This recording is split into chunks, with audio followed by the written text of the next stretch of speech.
I'm already started in this. It's a 2001 Toyota Highlander, the 2AZ.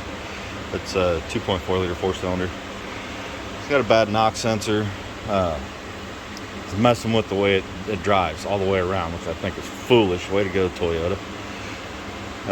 It starts off in second gear. It accelerates really slow. It won't shift into overdrive. And no, this is not a transmission issue. I've already replaced all of the electrical parts in the transmission, changed the fluid and all that. The transmission's good.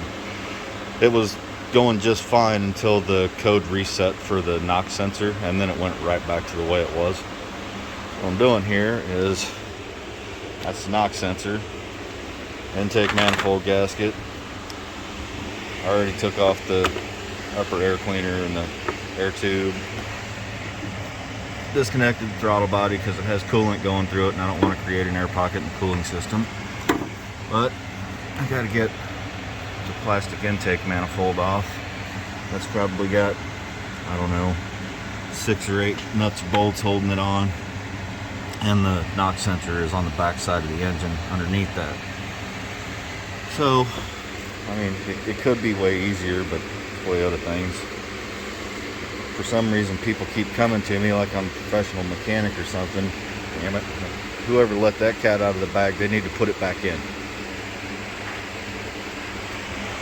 Hopefully this isn't going to take too terribly long, because the next project is the old lady's 18 Ford Focus with that dual clutch transmission. Stupid dual clutch. Got to take the transmission out of that and replace the clutch. Go figure. I don't think this is going to be too terribly hard. Only a few things, and I just need a little bit of room. I'm going to take the bolts out of the intake manifold and lean it back a little bit just so I can reach in there and pop that knock sensor off the back of the block. Alright, so in all this trying to make room to gain access, took off the strut tower brace. That was just 2 nuts on each side. Plastic engine covers, just 2 10mm nuts. Cruise control, this guy still hooked up with the cables and all that, just set it out of the way. But, you know, Toyota doing Toyota things. This engine and the configuration looks really simple to work on, but they always do something to fuck guys up. So this vehicle is 4-wheel drive. Let me get underneath, I'll show you what I'm messing with here. I don't know how well this is going to show up because I'm on my back out in the driveway.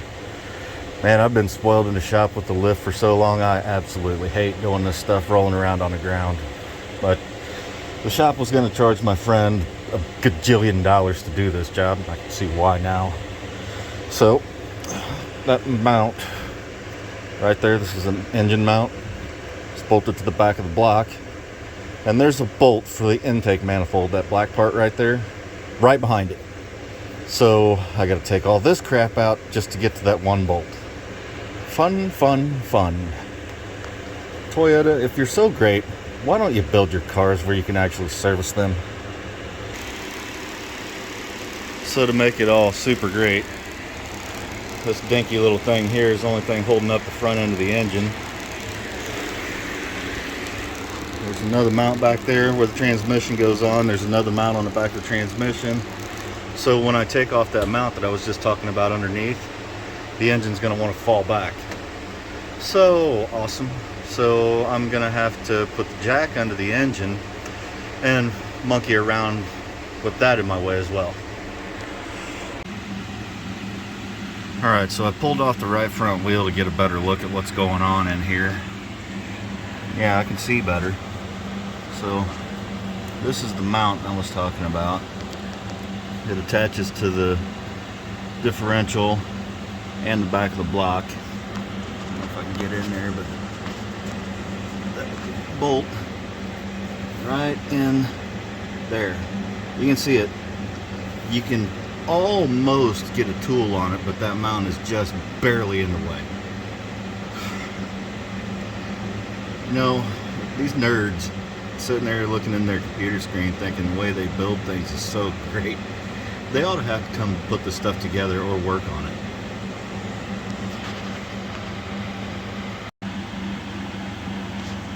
So on this mount in question, there was 2 bolts coming in from the top like that. I already got those out. Kind of see the holes over there, right there.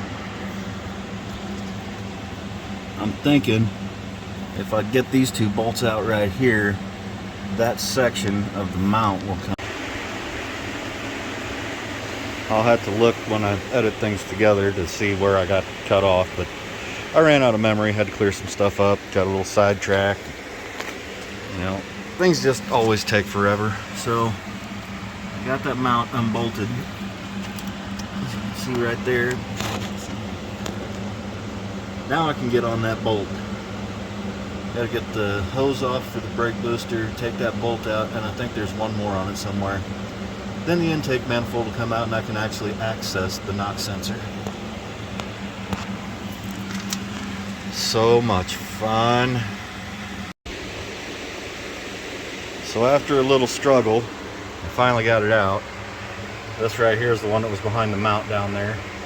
You can access all the rest of this stuff from the top. Those gaskets are pretty flat. It's a good thing got some new ones. Get this guy out of the way and I'll reach back there and see if I can get at the knock sensor now, which should be in about this area. Alright, I'm back underneath. So there's a piece of foam stuck to the back of the engine, between the engine and the intake manifolds.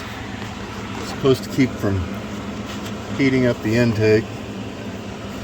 Oh, because you don't want hot air. Just fish this guy out of there.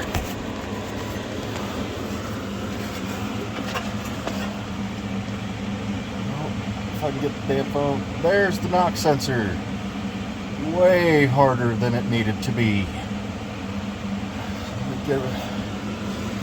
Grab a wrench or a socket, yank that damn thing out of there, get the new one in, and I'll start going the other direction. Finally. So due to its location and the size of that big nut, I believe it's 1 1/16".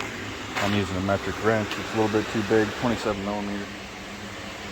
Because that's all I really got with me that'll get in there. But the thing is, you can't really see it from anywhere except for underneath. And, well, you know, everything's in the way. Can't get the wrench in there because it's so damn big.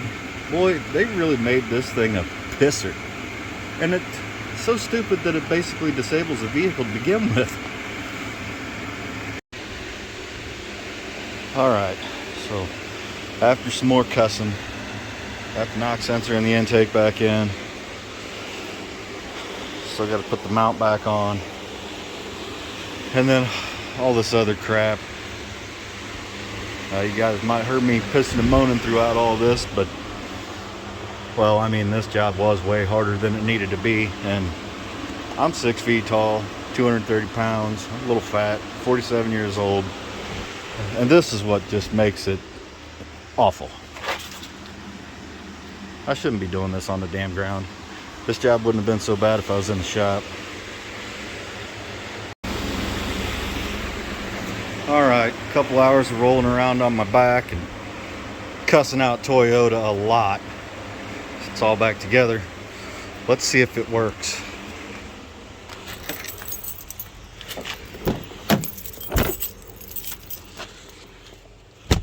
Gonna need that guy. Oh, and it was all over this right here. It's a bitty stupid thing that should not have done what it did to the vehicle, but I guess Toyota thought it was the right way to program things. Sorry, I'm moving around a lot here.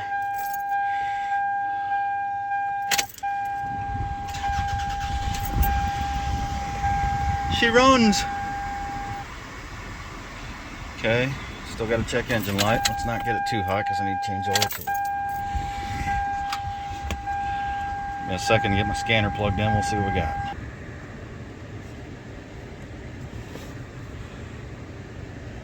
Toyota. Beep.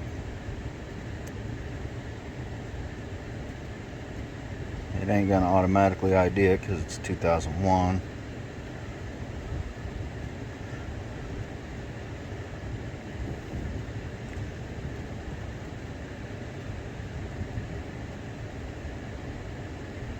It's a Toyota head chopper offer. 2.42 AZ. Yes, let's go.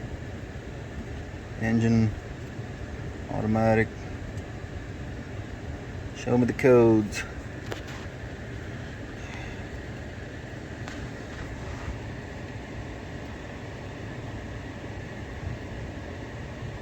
Any day. Current codes. Knock sensor circuit. Well, we've confirmed that the wiring is good. Let's just hope that it's not up inside the loom, because I'd be really pissed if I got to take all that back apart. So, back up out of here. Clear codes. Yes.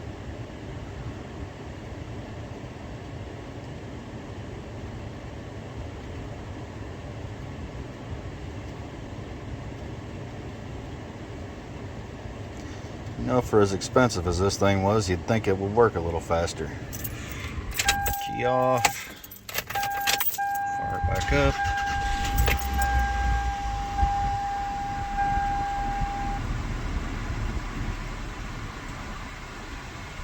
Okay, take it for a drive and make sure everything works right.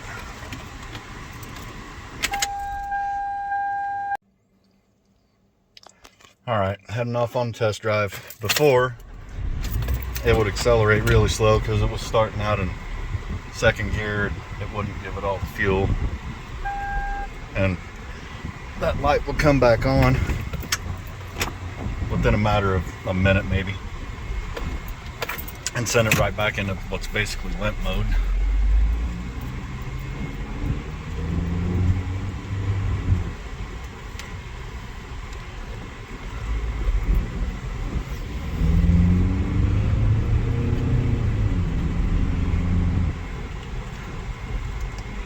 Well, it seems to be okay. Put this thing down because I'm about to get on the road. So yeah, it's all bad news. Same code, right back to the way it was. I get to do it twice, so there's going to be a whole lot more cussing. I guess I'll just stop the video right here, because with the amount of bad words going to come out of my mouth, they probably wouldn't post the video. Alright, so I took the whole damn thing back apart. Just messing around with the wiring, just barely tugged on the connector for the knock sensor and it fell right off. So I repinned that. Let's see what we got now.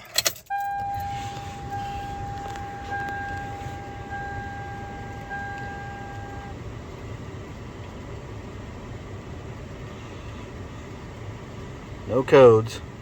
It shouldn't be in that half-ass limp mode. Take her for a ride and see what happens. Alright, it's been a few miles. Just coming back into town now. Yeah, it's all there, everything functioning as it should. No check engine light. Got that fucker that time. So to wrap it up, if you have a Toyota with the 2AZ, that's the 2.4 liter 4-cylinder, early 2000s up to like 2010 or so. Hell, they might even still be using it. They put them in all kinds of stuff. RAV4s, Highlanders, Camrys, pretty much everything. This guy right here, if it's running like crap, I mean, it's not like crap, it's not misfiring or anything, but it's just ain't got no power. Starts out in second gear, won't shift into overdrive, that.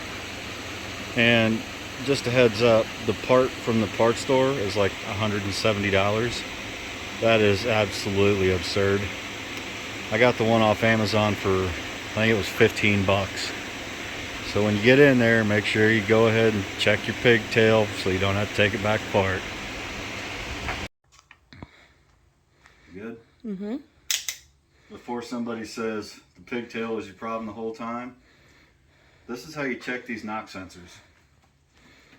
Come in here where you can see what I'm doing. So, you just get good contact on any part of the metal body, and then hit that contact in the middle. She's open. So it wasn't my knock sensor? Knock sensor's bad. Knock sensor's bad. Sweet.